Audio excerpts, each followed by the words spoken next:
ቅዱሳን መላእክት መንገዶቻችን የተባሉትን ህይወቶቻችንን ይጠብቃሉ። የመጠበቅ እኛን የማገዝ ተልእኮ ከማን ተሰጥቷቸዋል? ከእግዚአብሔር ተሰጥቷቸዋል። ቅዱሳን መላእክት በእኛ ህይወት ውስጥ ቦታ አላቸው። በህይወት መንገዳችን ውስጥ እግዚአብሔርን ብናመልክ ከሆነ እሱን ተስፋ የምናደርግ ከሆነ ቅዱሳን መላእክትን ወደኛ ማን ይልካቸዋል? እግዚአብሔርም እንደ ተስፋችን መጠን ገብርኤልን ይልካል፣ እኛን ያድነናል።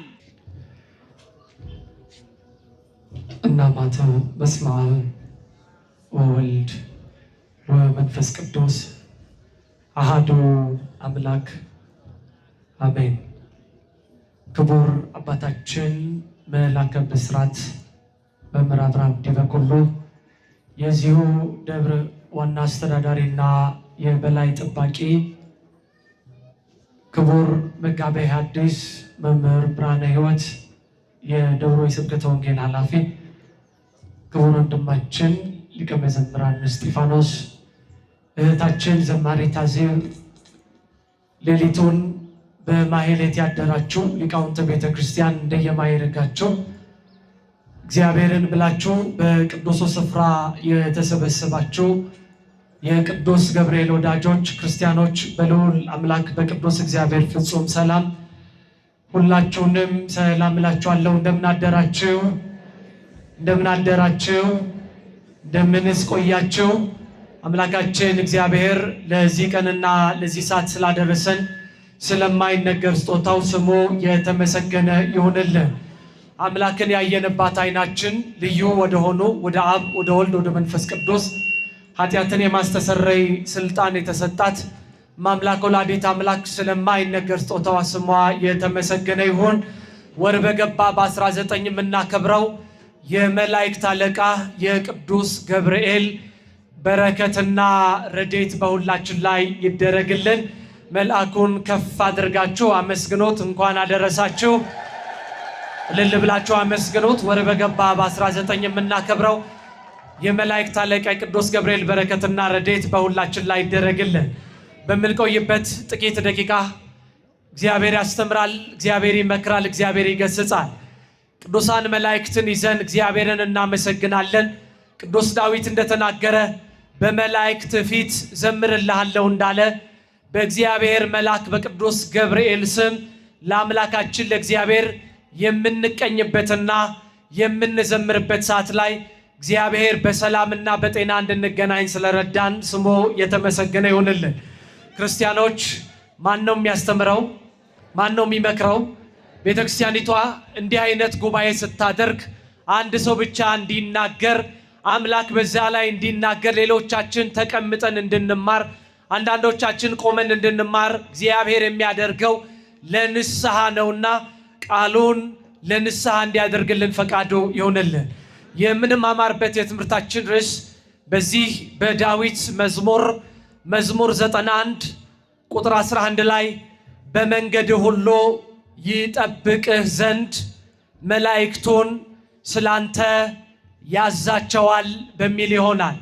እስቲ ሁላችሁም ይህን ቃል እንድትናገሩ በእግዚአብሔር ስም እጠይቃችኋለሁ። በመንገድ ሁሉ በሉ ይጠብቅህ ዘንድ መላእክቱን ስላንተ ያዛቸዋል። ምን ይላቸዋል? ያዛቸዋል። የዳዊት መዝሙር 91 ቁጥር 11 ላይ የተጻፈ እግዚአብሔር ቃል ነው። የትምህርታችን መሰረታዊ ዓላማ ኦርቶዶክሳዊት ቤተክርስቲያን የመላእክትን ክብር በምትገልጥባቸው ጊዜያት መጽሐፍ ቅዱስን ጠቅሳ ሊቃውንትን አባሪ አድርጋ ማስተማር፣ ትውልዱ እንዲጸና፣ በምንፍቅና በአሕዛብ ትምህርት እንዳይወሰድ፣ ተምራችሁ እንዳልተማራችሁ እንዳትሆኑ የአባቶቻችሁ የሊቃውንቱ ልጆች እንደመሆናችሁ መጠን ቃሉን እንድንማር ለዚህ ይህንን ርዕስ መልጠናል። አምላካችን እግዚአብሔር ያስተምረን። ማን ነው የሚያስተምረው? የእግዚአብሔር ቃል የሚሰማው በልቦናችን ነው። የእምነታችንን ነገር ከፍ ያድርግልን። ልቦናችንን ማን ይክፈትልን? ምክንያቱም የሥጋ ጆሮ እግዚአብሔርን ቃል ሊሰማ አይችልም። ብዙ ዘመናት ሰምተናል ቃሉን። አንዳንዶቻችን ተለውጠናል፣ እሱ ደግ ነው። አንዳንዶቻችን ግን ተሰብከን እንዳልተሰበክን ያለ ነው። ለምን? የሥጋ ጆሮ እግዚአብሔርን ቃል አይሰማም። የእምነት ልቦናችንን ማን ይክፈትልን? ለዚህ ነው ቤተክርስቲያኒቷ ውስጥ አንዳንድ ጊዜ ሰዎች መስማት እንኳን ቢሳናቸው ከቤተ ክርስቲያን መምጣት አይቀሩም። አሁን ከእናንተ ጋር አንድ ሰው ቅዳሴ ሄዳለሁ ቢላችሁ ግን ጆሮ መስማት ባይችል አይ አሃዱ ሲባል አትሰማም፣ ተንሱ ሲባል አትሰማም፣ እቤት መቅረት አለብህ ይባላል? አይባልም። ጆሮአቸው የሚሰማም የማይሰሙም እኩል ማን ይሰማቸዋል? እግዚአብሔር ትምህርታችንን ይግለጽልን። ቅዱስ ዳዊት ነው የተናገረው መዝሙር 91 ቁጥር 11 ላይ። በጣም በጥቂቱ መሰረታዊ ሐሳቦችን ብቻ እናነሳለን። አምላካችን እግዚአብሔር ከሁላችንም ጋር ይሆንልን። በመንገድህ ሁሉ ይጠብቅህ ዘንድ ወዳዘጋጀሁትም ስፍራ ደግሞ ያገባ ዘንድ ይላል በሌላ ክፍል። መልአኬን በፊትህ ልካለሁ። ቅዱስ ዳዊት የቅዱሳን መላእክትን ክብር የተመለከተ ቅዱስ ዳዊት እግዚአብሔር በቅዱሳን መላእክት አማካኝነት ሲረዳው የኖረ ታላቅ ነቢይ ነው። በረከቱ በሁላችን ላይ ይደረግልን። ታዲያ እንደዛ አለ፣ በመንገድ ሁሉ ይጠብቅህ ዘንድ መላእክቱን ስላንተ ምን ይላቸዋል? ያዛቸዋል። በዚህ ትምህርታችን ውስጥ እግዚአብሔር ለምንድነው ቅዱሳን መላእክትን ወደኛ የሚልከው የሚሉትን ሐሳቦች በዝርዝር እንመለከታለን። በሁለተኛ ደረጃ ደግሞ እኛ ቅዱሳን መላእክት እንዲላኩልን ምን እናድርግ የሚለውን ሐሳብ ተመልክተን ትምህርታችንን እንጠቀልላለን።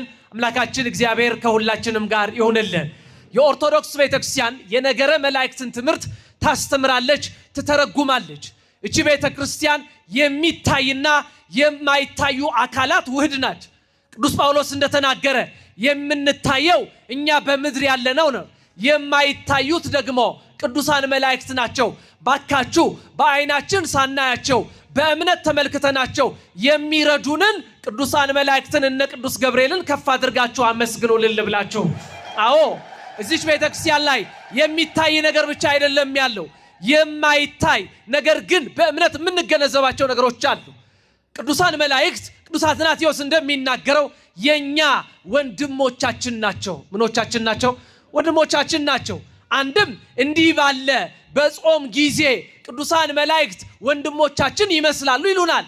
ለምን ቢሉ እኛ በጾም ለተወሰነ ጊዜ ከምግብ እንደምንታቀብ ሁሉ ቅዱሳን መላእክትም በተፈጥሯቸው የማይበሉ ናቸውና፣ አንድም እግዚአብሔር አምላካችን እኛን ሲፈጥረን እሱን ልናመሰግነው ልናወድሰው እንደፈጠረን ሁሉ መላእክትም እግዚአብሔርን ለማመስገን ተፈጥረዋልና በእግዚአብሔር ፊት ቆመን እኛ እንደምናመሰግን ቅዱሳን መላእክትም ያመሰግናሉና መላእክት ወንድሞቻችን ናቸው። ምኖቻችን ናቸው?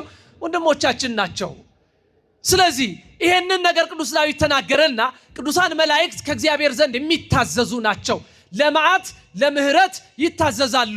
ቅዱስ ገብርኤል አባታችን ለምህረት ወደኛ ታዞ እንዲመጣ ፈቃዱ ይሁንልን። መጽሐፍ እንደዚህ ይላል፣ ገብርኤል እየበረረ መጣ ይላል። እስቲ በሉ ገብርኤል በሉ።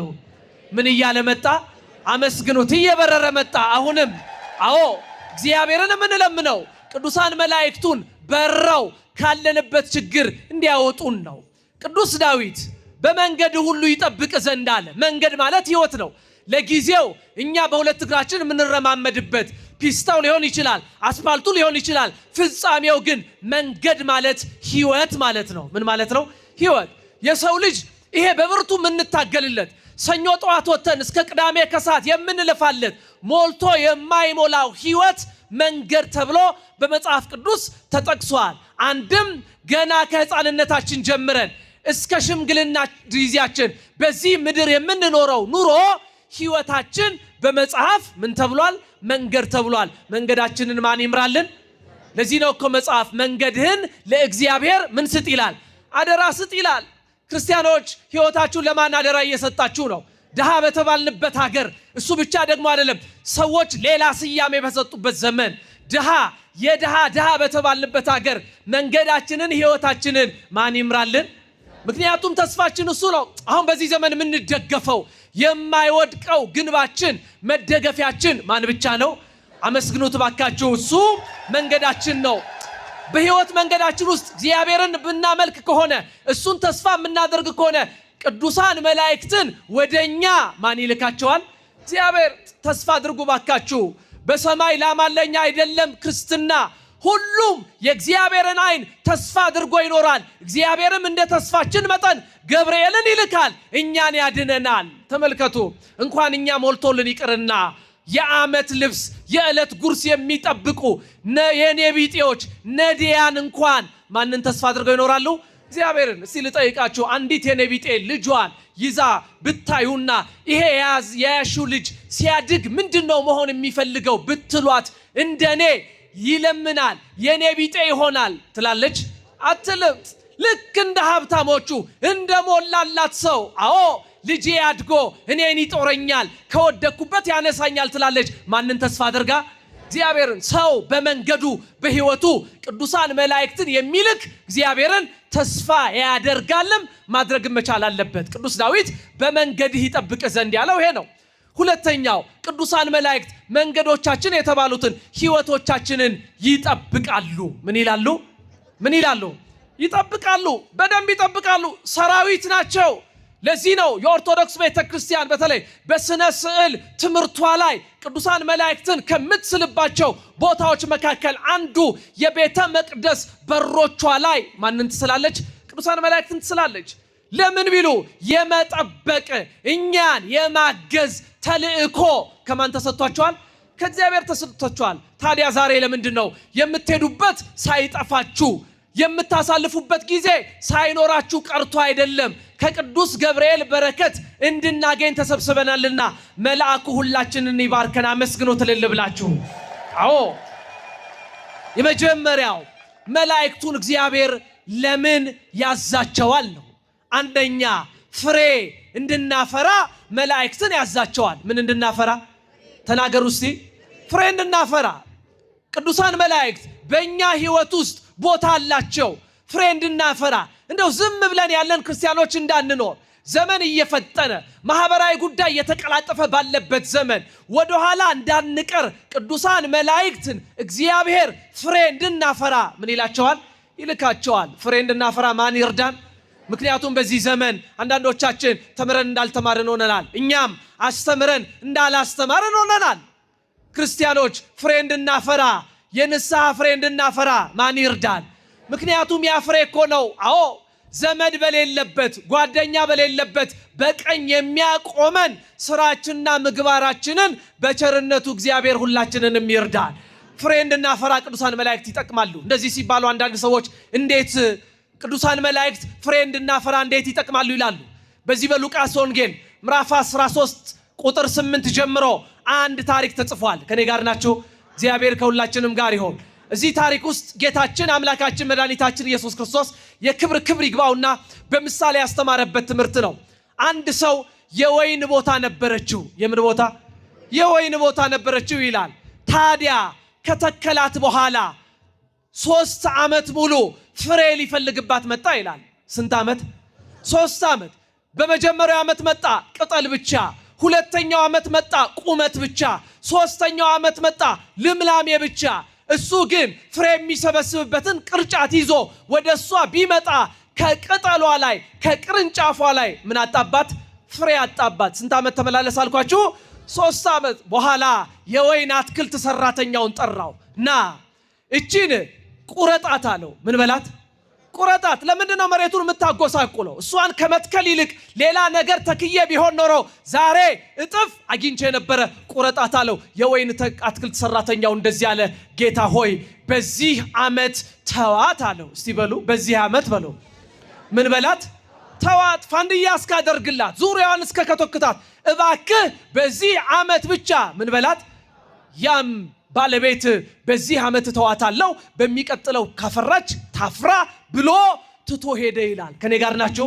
እስቲ ልጠይቃችሁ፣ እቺ አትክልት ትቆረጥ ወይስ አትቆረጥ? ምን አትበል? ትቆረጥ ካላችሁማ በራሳችሁ ፈረዳችሁ፣ በራሳችን ፈረድን። የወይን አትክልት ሰራተኛ የተባሉት ቅዱሳን መላእክት ናቸው።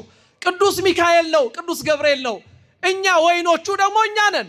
3 ዓመት የተባለው በህፃንነታችን በጎልማሳነታችን በሽምግልናችን እግዚአብሔር ወደኛ ምን ፈልጎ መጣ? ፍሬ ፈልጎ መጣ።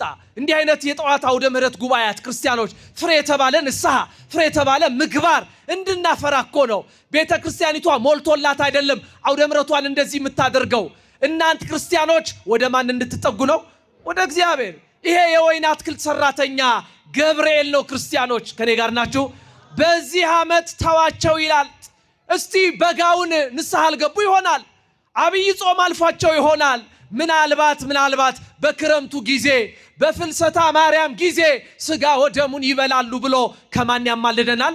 ከእግዚአብሔር። እንዳንቆረጥ የጠበቀን እኮ ቅዱስ ገብርኤል ነው። አመስግኖት እልል ብላችሁ ፍሬ እንድናፈራ ከእግዚአብሔር የሚታዘዝ መልአክ ስለሆነ ቅዱስ ዳዊት ምን አለ? መላእክቱን ስላንተ ምን ይላቸዋል?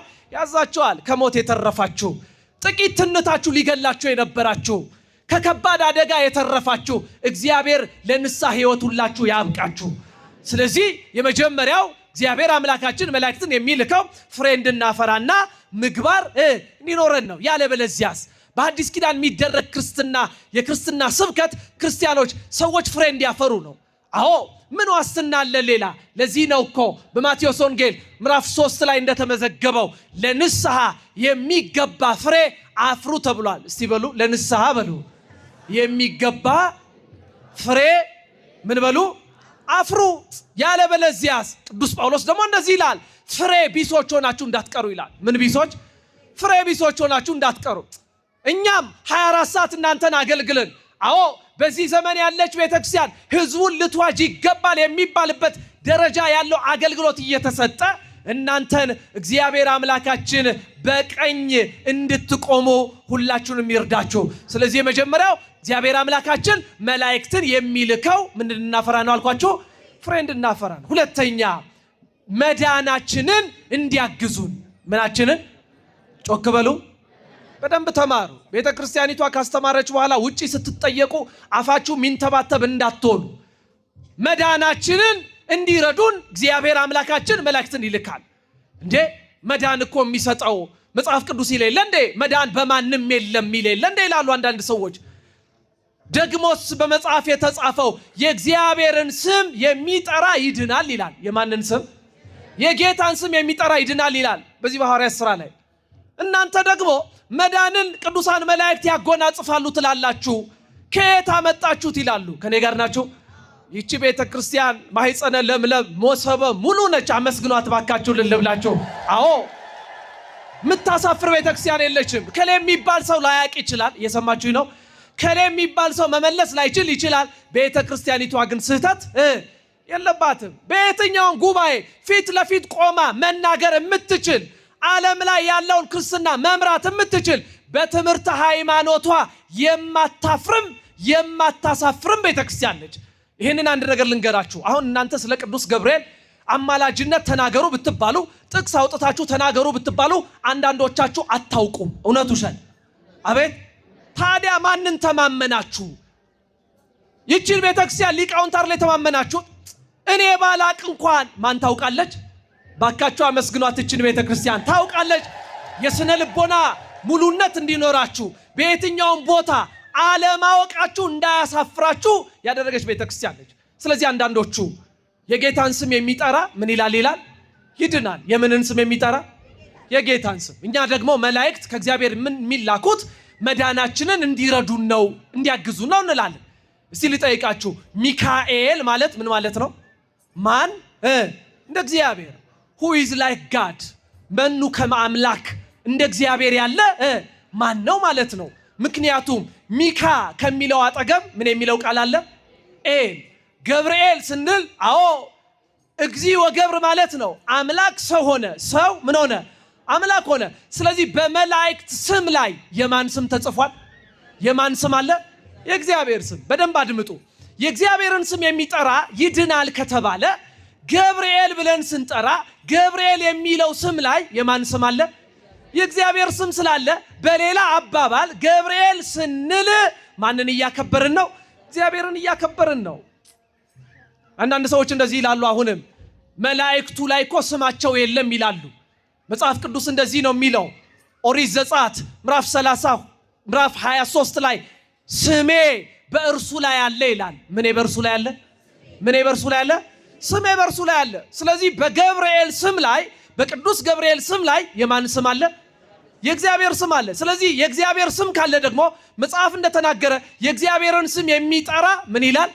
ይድናል። ስለዚህ ቅዱስ ገብርኤል ያድናል አያድንም? አመስግኑታ። በደንብ ያድናል። አንድ ጥያቄ ልጠይቃችሁ። ከኔ ጋር ናችሁ? ከኔ ጋር ናችሁ? እናንተ ታማችሁ ሆስፒታል ሄዳችሁ እግዚአብሔር ጤናችሁን ይመልስላችሁ። ታዲያ ዶክተሩ ብድግ አደረገና ኪኒን ግዙና ዋጡ አላችሁ።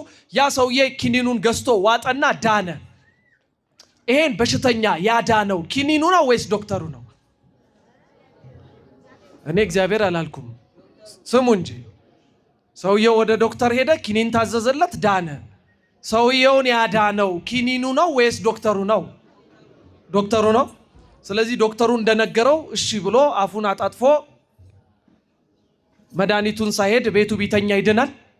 አቤት። እሺ ታዲያ ማን ያዳነው? ኪኒኑ ነው? አይ ኪኒኑ ይሻለኛል ብሎ ዶክተሩ ጋር ሳይሄድ ደግሞ ኪኒኑ ብቻ ገዝቶ ቢውጥ ይድናል? ድብን ነው እንጂ የሚለው ጭራሽ። ስለዚህ ዶክተሩ ባዘዘው ኪኒን ምን ይላል? እግዚአብሔር ባዘዘው ቅዱስ ገብርኤል እኛም እንድናለን። ክብር ምስጋና ለአምላካችን ስጡ። አዎ ስለ እናንተ የሚያዝ ማለት ይሄ ነው። አያችሁ፣ ለዚህ ነው እኮ ዳንኤል በአንበሳ ጉድጓድ ተጥሎ ጉድጓድ ውስጥ ሆኖ ምን እንደተናገረ ታውቃላችሁ? ሲያናግሩት አምላኬ መልአኩን ልኮ አዳነኝ አለ። እስቲ በሉ አምላኬ በሉ። መልአኩን ልኮ ምን አለኝ? ምኑን ልኮ? መልአኩ። ስለዚህ ቅዱሳን መላእክት በመዳናችን ውስጥ ድርሻ አላቸው። ቅዱስ ጳውሎስ ለዕብራውያን ክርስቲያኖች ሲጽፍላቸው ምዕራፍ 1 ቁጥር 14 ላይ እናንተ ሁሉ መዳንን የወርሱ ዘንድ ስላላቸው የሚላኩ የሚያገለግሉ መናፍስት ናቸው ይላል። ስለዚህ ለመዳናችን ዋስትና ቅዱስ ገብርኤል መሆን ይችላል አይችልም? ይችላል አይችልም? ይችላል። ይኸውላችሁ መላእክትን ስታከብሩ ከእግዚአብሔር እንደጎደላችሁ ስሜት እንዳይሰማችሁ። ሰምታችሁኛል? ምክንያቱም ቅዱስ ገብርኤል ጋር መምጣት ማለት ከእግዚአብሔር ፊት መቆም ነው። ለምን? ቅዱስ ገብርኤል እኮ እንደዚህ አለ፣ እኔ በእግዚአብሔር ፊት ምን እምል ነኝ። ስለዚህ አንድ ሰው ከገብርኤል ጋር ቆመ ማለት ከማን ፊት ቆመ ማለት ነው? አመስግኑታ እግዚአብሔር ልል ብላችሁ። አዎ ይህን መረዳት ያስፈልጋል። ስለዚህ መዳንን እንድንወርስ ቅዱሳን መላእክት አስተዋጽኦ ያደርጋሉ። ላካችን እግዚአብሔር ከሁላችንም ጋር ይሁንልን። ቅዱሳን መላእክትን እንዴት ወደኛ ማቅረብ እንችላለን? መዳናችን እንዲመጣ ካስፈለገ ሰው ድርሻው ሊወጣ ይገባል። ጊዜው የጾም ጊዜ ነው። እግዚአብሔር ጾማችን ይባርክልን። አዎ በዚህ በማቴዎስ ወንጌል ምዕራፍ 17 ቁጥር 21 ላይ ጌታችን አምላካችን መድኃኒታችን ኢየሱስ ክርስቶስ በአንድ ወቅት ርኩስ መንፈስ ይዞ ለመጣ ልጅ ቅዱሳን ሐዋርያቱ ማስወጣት ቢያቅታቸው ራሱ አስወጣውና ቅዱሳን ሐዋርያትን እንደዚህ ብሎ ስለ እምነታቸው ወቀሳቸው። እንደዚህ አይነቱ ነገር ያለ ጾምና ያለ ጸሎት አይወጣም አላቸው። ያለምንና ያለምን? ያለ ጾምና ያለ ጸሎት። የሐዋርያት ጾም የቄስ ጾም ነው የምትሉ፣ እኔ የኪዳነ ምሕረት ጾም ይምጣልኝ እንጂ ለ16ቷ ነው እንጂ እኔ አንገቴን የምሰጠው የምትሉ ከኔ ጋር ናቸው። ቤተክርስቲያን በዓመት ስንት አጽዋማት አሏት? አቤት 7። 6ቱን ጾመ አንዱን አታጉድለው ባክህ። አዎ ሁሉን መስኮትና በርህን ዘግተህ አንዱን ብትከፍተው ሌባ ከመግባት ወደኋላ ይላል አይልም። ጾም አታወዳድሩ። ለምን? የጾመና የጸለየ ክፉ መንፈስን ከራሱ ያወጣል። ሰይጣን በጾምና በጸሎት ከኛ ከወጣ ገብርኤል ደግሞ በጾምና በጸሎት ወደኛ ምን ይላል? ይመጣል። መዳናችንን እንድንወርስ አዎ መጾምና መጸለይ ያስፈልጋል። አምላካችን እግዚአብሔር እንድንጾም እንድንጸለይ ሁላችንንም ይርዳል። ሶስተኛ ቅዱሳን መላእክት ከኛ ወደኛ የሚመጡት ከእግዚአብሔር ሊያስደስቱን ነው። ምን ሊያደርጉን ነው? ወደ ዘላለማዊ ደስታ ሊያስገቡን። ደስታም ሲባል አሁን ተነግሮ የሚጠፋ አይደለም። ይልቁንም ወደ ጌታ ደስታ ያስገባሉ። ወደ ምን አይነት ደስታ? ወደ ጌታ ደስታ። አላያችሁትም? መልአኩን ተኝተው በነበሩበት ሰዓት እነዚያ ሰብአ ሰገል እንዲህ አላቸው፣ እነሆ የምስራች ነግራችኋለሁ ለሁሉ ለሕዝቡ ሁሉ የሚሆን ደስታ። ለምን የሚሆን? ለሕዝቡ ሁሉ። አሁንም ቅዱስ ገብርኤል ለኢትዮጵያ ሁሉ የሚሆን ደስታ ይላክልን። አንዱ የሚከፋበት አንዱ የሚደሰትበትን ደስታ ቅዱስ ገብርኤል አይልክም። አዎ ዛሬም የሚያለቅሱ እናቶች፣ ዛሬም የሚንከራተቱ ወጣቶችን፣ ዛሬም ስራ ያጡ ወጣቶችን ማን ስራ ይስጥልን? ቅዱስ ገብርኤል ስራ ይስጥልን። ያስደስታል።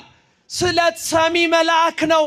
አዎ ስለሱ ገና ሲናገር አይናችሁ እንባ የሚያቅር ስለሱ ማሰብ ሲነገር የተደረገላችሁ ነገር ከፍ ያለባችሁ ሰዎች እስቲ ያመስግኑት ይሄንን መልአክ ባካችሁ።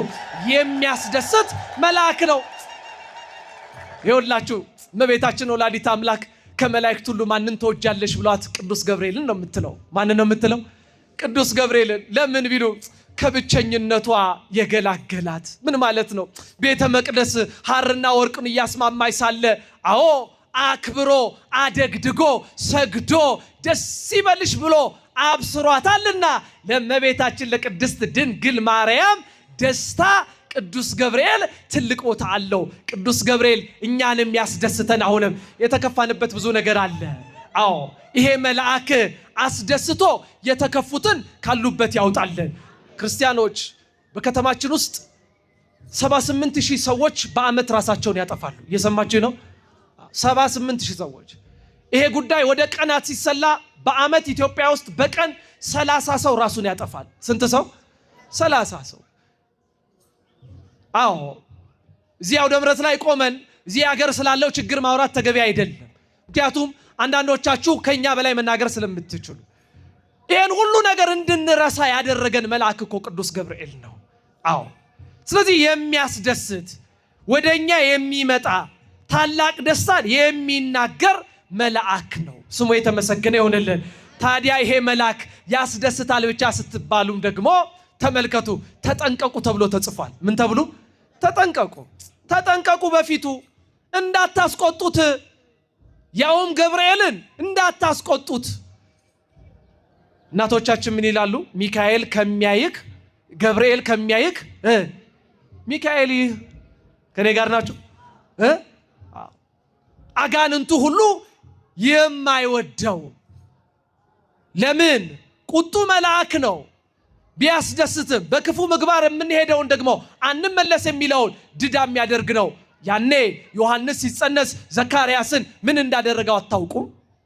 አምላካችን እግዚአብሔር ይህንን መልአክ እንድንደሰት ወደኛ ይላክልን። ስለዚህ ቅዱሳን መላእክት ወደኛ የሚላኩት ዘላለማዊ ደስታን እንድናገኝ ነው። አራተኛና የመጨረሻ ቅዱሳን መላእክት ወደኛ የሚላኩት ሊያረጋጉን ነው። ምን ሊያረጉን? ሊያረጋጉን። ማን ያረጋጋን? እግዚአብሔር። አልተበጠበጥንም። እንደ በሶ ተበጥብጠናል እኮ እንደ ሸማኔ መወርወሪያ። አዎ የሆነ አቅላችንን ስተናል። እውነት ውሸት? እውነት። ተረጋግተን አንድ ቦታ ላይ መቆም አልቻልም። ሩጫ ነው፣ ሩጫ ነው፣ ሩጫ ነው። ማን ያረጋጋን? እግዚአብሔር ያረጋጋን። አላያችሁትም? ቅዱስ ገብርኤል ዓለመ መላእክት በተናወጠ ጊዜ እግዚአብሔር ለዓይናቸው ቢረቅባቸው ጠፋባቸው አይባልም። ለዓይናቸው ቢረቅባቸው ከቅዱሳን መላእክት ቢሰወርባቸው እኔ ነኝ ፈጣሪ ብሎ የአምላክን ወንበር ለመገልበጥ ሲነሳ አብሮ አልተባበረም። እየሰማችሁ ነው? አዎ ለሰይጣን የረቀቀ ለገብርኤል ተገልጦለት አይደለም። ይልቁንም ቅዱስ ገብርኤል ግን አዎ ንቁም በበህላዌነ ብሎ ባለንበት ቦታ ጸንተን ምን እንበል? ንቁም። የቤተክርስቲያኒቷ ስብከት ዛሬ የሚሄደው በስልኮቻችሁ ላይ የሚመጣውን ያልተረጋጋ ህይወት ትታችሁ እባካችሁ ተረጋጉኖች ቤተክርስቲያን የምትለው በየሚዲያው የምትሰሙት ነገር ግልፍተኛ አያድርጋችሁ። እቺን ቤተክርስቲያን አድምጧት። ከኔ ጋር ናችሁ? ስልካችሁ ስክሪን ላይ ያለው እውነትና መሬት ላይ ያለው እውነት አንድ አይደለም። በአጥቢያ ቤተክርስቲያን ከክቡር አባታችን ጀምሮ ሊቃውንቱ የሚለፉት አንድ ድምፅ እንዲነገር በአንድ ጉዳይ እንዲሄድና እንዲሄድ ብቻ ነው። ዓለመ መላእክትን ያረጋጋ ቅዱስ ገብርኤል ሁላችንን ያረጋጋል። ተረጋጉ ክርስቲያኖች። ስራን የሌላችሁ ተረጋጉ። ማን ስራ ይሰጣል? እግዚአብሔር ስራ ይሰጣል። ምንም የሌላችሁ አይነት ስሜት የሚሰማችሁ ሰዎች አጠገባችሁ የቆመ ትላንትና ያመናችሁት ዘመድ የካዳችሁ ከዘመድ በላይ ዘመድ የሆነ ቅዱስ ገብርኤል ወደ እናንተ ይምጣላችሁ። እንባቆም እንደዛ አይደል ያለው? ልትደሰቱ የሚገባው በዚህ ነው አለ። አዎ ከጋጣ ውስጥ ላሞች ባይኖሩ በጎቹም ባይኖሩ እኔ ግን በእግዚአብሔር ምን ይለኛል? ደስ ይለኛል። ይኸውላችሁ ይሄ የማጽናኛ ስብከት አይደለም። እየሰማችሁ ነው? ልቦናችሁ ከፍ ከፍ እንዲል አይደለም። የስነ ልቦና ግንባታ አይደለም። የማን ቃል ነው? የእግዚአብሔር ቃል። አረጋጊው መልአክ ሁላችንን እንድንረጋጋ እድሜና ጤናውን ያድለን። ቅዱሳን መላእክት ሲመጡ ወደኛ ሲቀርቡ ምን ያደርጉልናል? የመጨረሻ ትምህርታችን ንስሐ እንድንገባ ያደርጋሉ። ምን እንድንገባ? አቤት ንስሐ። አንዳንድ ሰው ቤተክርስቲያን እንደው ይሄ ንስሐ የሚባል ትምህርት አበዛች ይላል ቅዱስ ዮሐንስ አፈወርቅ የተባለ ሊቅ። ስብከቴን እንድቀይር ከፈለጋችሁ ይላል። ምንን እንድቀይር? ስብከቴን እንድቀይር ከፈለጋችሁ ካላችሁበት ክፉ ምግባር ውጡ። ያኔ ስብከቴን ምን እላለሁ? ቀይራለሁ። ክርስቲያኖች ንስሐ እንድንገባ ማን ይርዳን? ለምን መሰላችሁ? አንድ ሰው ንስሐ በገባ ጊዜ ይላል እኮ መጽሐፍ፣ በሰማይ መላእክት ደስታ ይሆናል። ምን ይሆናል? ስለዚህ ቅዱስ ገብርኤልን ማስደሰት ትፈልጋላችሁ? አደራችሁ እንዳታጨበጭቡ፣ ንስሐ ግቡ። ምን ግቡ?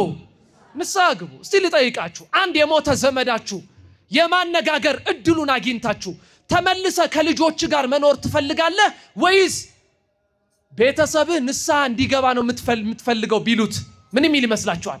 ወደ ልጆቼ ቀላቅሉኝ ይላል አይልም። ለምን መሰላችሁ? በሰማያት ያየው ክብር ወደዚህ ቆሻሻ ዓለም እንዲመጣ አያደርገውም። ከኔ ጋር ናችሁ?